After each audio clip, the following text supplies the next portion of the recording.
Petrol ડીઝલના ભાવ વધતા સામાન્ય જનતા પર મોંઘવારીનો બોજ પડ્યો છે। અચાનક અમલી બનેલા ભાવ વધારાને કારણે વહેલી સવારે પંપ પર પહોંચેલા વાહન ચાલકોને આર્થિક ફટકો પડ્યો।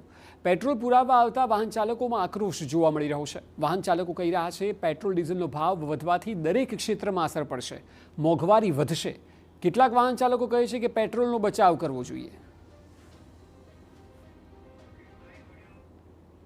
તો હવે ગરીબાઈમાં તો વધત તો જઈએ, પેટ્રોલમાં ભાવ ના હોય પુરાવું તો પડે જ। કામ ધંધે જવાનું હોય તો તકલીફમાં તો પડે જ ને। અત્યારે સમજી લેજો, કામ ધંધા અત્યારે નથી ને, અત્યારે આવી રીતે પેટ્રોલમાં પૈસા વધીને જાય તો માણસ શું કરે પબ્લિક?